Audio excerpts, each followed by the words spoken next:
Warhammer. Beginnings of Warhammer.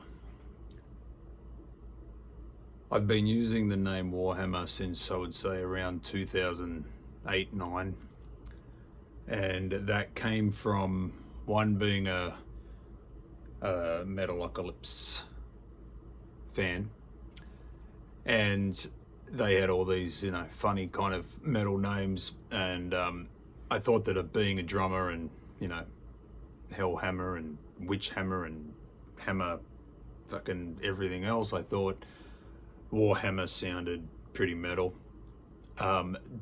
Because I'm not very active outside of my own existence, I didn't even consider the board game Warhammer. I added the 666 because back then it kind of represented something, and Destroyer 666, and I thought it tied in very well. But the idea was to be a drummer and only a drummer, and kind of have that name as something that was kind of easily recognizable. Flash forward to today and everyone's something 666, so fuck me, right? But ultimately that did not happen, and what I found happened was there was zero people around me that wanted to play the style of music which I wanted to do.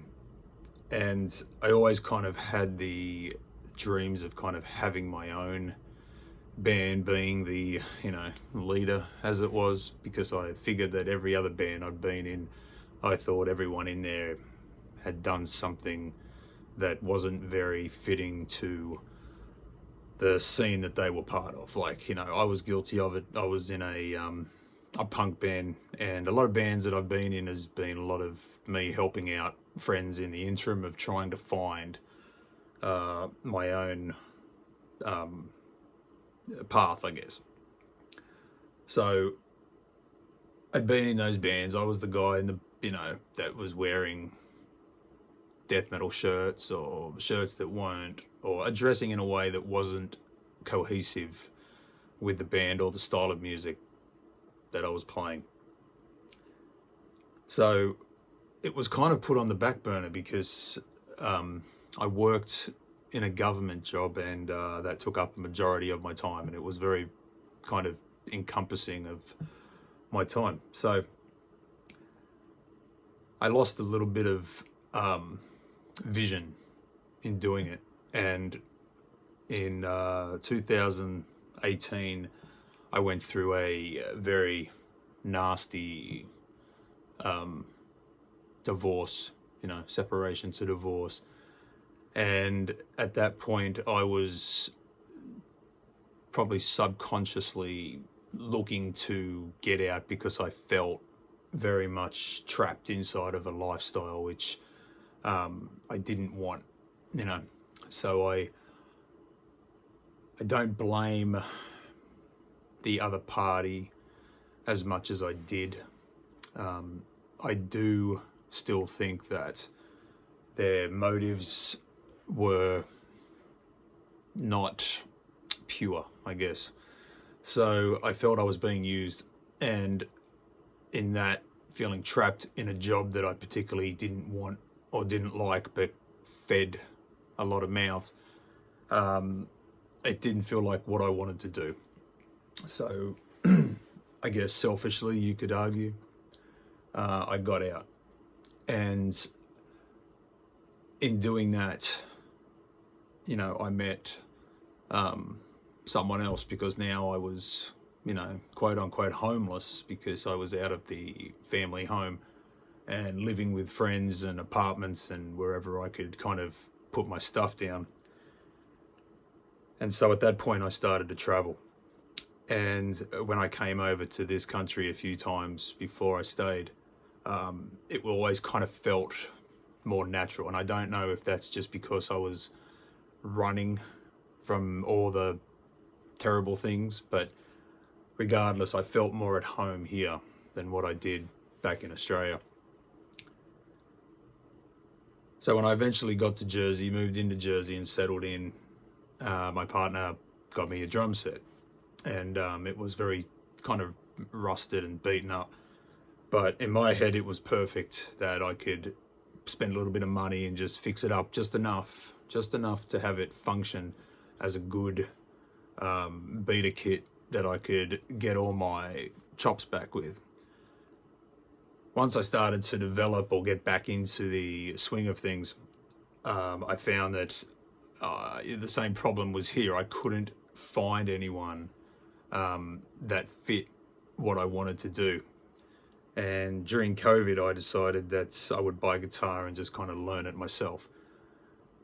So that's what I did, and it started very slow, and it was very kind of frustrating at the start, but eventually I started to just find a technique that suited me, and it probably isn't a great technique, but I didn't learn anything from books. I was basically just mimicking what I saw, the sounds that sounded pleasing to me, and the vision was to sound like a Celtic Frost or a Bathory or a Beharit or something very first generation, very proto black metal. Because in my head it was going to be easier to play, so I could achieve it faster. And I thought I kind of got that, but I also found out pretty quick that it's, unless you really know what you're doing with the sound and certain chord changes and rhythms, and it's very hard to kind of get that dark kind of evil vibe. So what you end up with is something that sounds pleasing to the ear, which is exactly what you don't want. And I believe kind of that's how my first demo sounded. Now, I was listening back to it today because the plan is I want to get back in there and reproduce. When I say reproduce, like produce it again, remix it, kind of spend a little bit of time with it and bring out what I was trying to do with it. And at the moment, I'm in this situation where I have the Fomorian Productions label, and I have a lot of Warhammer material, and I've kind of picked up a few things. So the plan was to help a few of the bands that I thought needed a little bit of exposure and pull them into this, and then push them out into the water and let's see how they go. And I think mostly it's just doing something with a fresh band that was correcting the mistakes that I think I made through the process. So that first demo, loved it when I was playing it, loved it when I recorded it, and like most things, you listen to it so many times you get sick of it. And I found right at the end, when I was putting it onto cassette ready to sell it, I was almost hating listening to it, because I was listening to it not only in mixing, but I was also listening to it during the reproduction process of it. So if I had to go back and do that again, I've heard a million different musicians say the same thing, in that they record it, they don't spend that much time with it, and when they believe that the song is done, the song is done, and that's it. They rather move on, or they never return to try and tinker with it, because ultimately what you're doing is you're changing. Every time you put another sound, you put another frequency, you're changing it. So I was guilty of that with the first demo.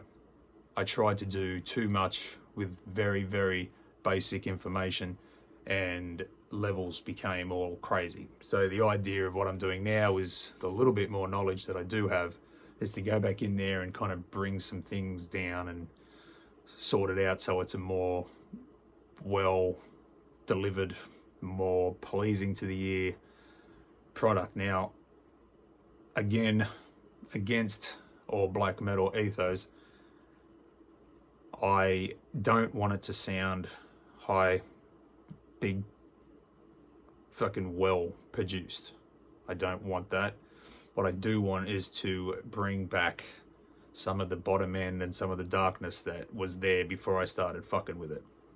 So that's the main goal of it, and I want to kind of give it a release that is more in line with the vision that I had. Because at the time there was very little money. I had some equipment, so I used what I had. And remember the whole, limitless within your limitations. That was what I worked with. And it was fun. I will say, I may not have been 100% happy, but I had fun doing it. So I put that one out. Now, if I could go back and do it again, what would I have done different?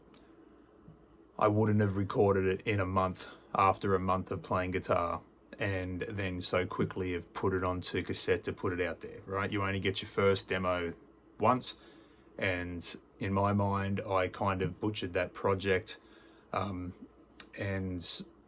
if I could go back and correct that, I would have even played for another month or spent another 2 months just writing songs and see what I got out of it. Because on that demo, the songs that you got was every song that I had. Now, I wrote songs after the fact, obviously, but I was already hell-bent on having X amount of songs on this thing. And to tell you the truth, the first version of this demo only had 3 songs on it. I thought that was perfect. Just enough to kind of say, fuck you, it wasn't worth the $5 you spent on it. But then, like most things, I feel bad after I look at it myself and evaluate it. So I put an extra 3 songs on it. And sometimes that's where the problems come in, because you're just writing songs to include them. Now, luckily for me, listening back to it, the songs weren't half bad. The ideas were there, but execution wasn't great. Timing issues, recording issues. I really didn't know how to play to a click track. I'd never done that before. Everything was kind of being done live in a room. So I would have taken some more care and more time with it. Let the instruments kind of have some separation and made it in a better vision. I would have learnt the tools that I had been gifted with here, the computer, and I would have figured out how to get what I wanted. And if that's a piece of advice I give to anyone out there who's looking to do their first one, if you think you're ready, and you think it's rapid, stop. There's no rush. Take the extra month. Take 2 months. No one's timing you. No one's giving you money. They want it paid back. You know what I mean? Take some extra time. Even write a few more songs so you've got a bigger pot to pick. I had 6 songs. I put 6 songs on there. What I should have done is kept the 3 on there, written 6, and picked the best 3. That's what I should have done. So that demo would have been shorter, but in my mind, it would have had the 3 best songs that I believe are on that thing that would have best represented what I did, instead of having like a more of a doom song, more of a swinging kind of rock song. There was even a little bit of war metal tinged in there, because the production sounded so bad. I didn't really know where the count was, so I just played along, and lo and behold, I kind of got myself a war metal-y type of sound. But I could have fixed that, and God knows how that would have sounded. I do not have any more of the tracks, so it's just now WAV files. So I'm trying to do what I can with those. When I got out of doing those cassette tapes, my first thing was, I can do this better.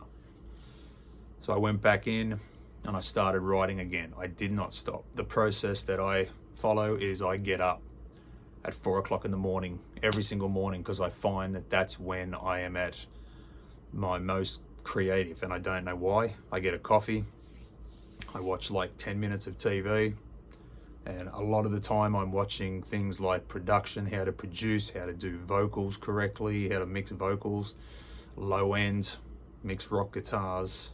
I'm using most of my time before I come down to this studio as education, right? and you can never learn too much, and you can only try things and they can work or they don't work, or you might find something in the middle there that you can use. So I come down here every day and I sit and I write riffs and I record them. And sometimes I can write 2 or 3 riffs at a time. Sometimes I can't get one of them out. But I always know that if I'm struggling, a few days go past and I cannot, write a riff to save my life, I know really soon a song's just going to come out in full, like you're going to throw up. It's a weird feeling, but I know I'm kind of I'm at peace in the that I know something's coming, so I never get frustrated with it. Now I get frustrated with songs that I've written that I don't believe hit the mark, but if I can't think of anything on that day, I don't have a bad day. I just know that tomorrow's might be the day that I come out with like something that's really cool for me. So take your time, don't rush. And when you get to things like artwork, whatever you see when you close your eyes and listen back to the music that you've just produced, go with that as close as you can. Stop writing, stop looking at other artwork, just get on your phone and start looking for like just things in your photos, like the things that you've taken photos of or things that you've saved, and try to go through that. If there's anything that I would suggest people get, if you have an iPhone, it's probably on Google as well, is Canva. Canva is a free app you can use. There's no real restrictions. There is a few premium things you'll have to pay for if you want them, but I have not paid for it, and majority of the time I mock up most of my artwork on that particular app. That is a great app. I suggest you get it. Now, if you're looking to do it yourself, produce your own demos, there's a few cheap ways to do it. Now, you can go to duplication.com and you can buy all your cassettes there. Great thing about that is you can really color code and you can get some cool shit. Now, if you want to pay for them to duplicate it, it's going to cost you $300 or something in that, $400. But if you want to do it yourself and you want to do this on the cheap, Temu. Get the Temu app. You can now buy cassettes on that thing. The cassettes they're like a clear cassette with a grey window. They will do just fine. You can probably even buy cassette cases on there. Artwork you're doing yourself. You only need to produce one and then photocopy the fuck out of it. All right? And most of that shit comes out looking really good. Even if it's fucked, it still looks pretty fucking good. So that was the first Warhammer. And I, like poetry, named it Fuck Your Goat. And the reason why I named it Fuck Your Goat is that at the time, every person was like, goat this, goat that, goat, goat, goat, goat, goat. So being the contrarian that I am, I'm like, well, fuck your goat. So I thought that was, to me, it was funny. It was a bit of a cheeky kind of jab at the black metal community and their obsession with goats. And I didn't want to be that person, but I do have something coming up later on which may change everyone's mind or on how I feel about goats. But take your time. If you want to go cheap, Temu. If you want to do your own artwork, Canva. You could have this whole thing done easily under $100 if you already have something you can dub cassettes on. On eBay, there is, if you just search for USB to cassette tape recorders, you can get them, plug them straight into here after you record it, hit record, hit play, and off you go. You can record and dub as many as you want. If you want to do cassette labels, you can do them yourself and sticky them on, right? You can do that. I have a label maker which does big postage labels. So I did my labels on that, and that's just black and white, no frills, but it never runs out of ink because it's a heat transfer. Okay, now that's a little bit more expensive, you don't need it. I see people just write on them, and every time I see one of those black metal reviewers do it, they're always pulling out TDK tapes or BA SF tapes, and they're 90 minutes. You can get 90-minute tapes for cheap as shit. You can get them at your Goodwill, but you probably pick up 10 or so from Temu for like $7, and that's free post. You can't beat that. So I wish you luck with your first demo if you're at that stage. I will be in the future giving some things that I learned as far as cheap and cheat ways to do a few things, which I really want to throw out there and see how people react to them, because I want to hear there's a different way of people are doing it. So stick with me. It'll get bumpy. I'm not a fucking professional. I don't know anything more than what I've done and fucked up.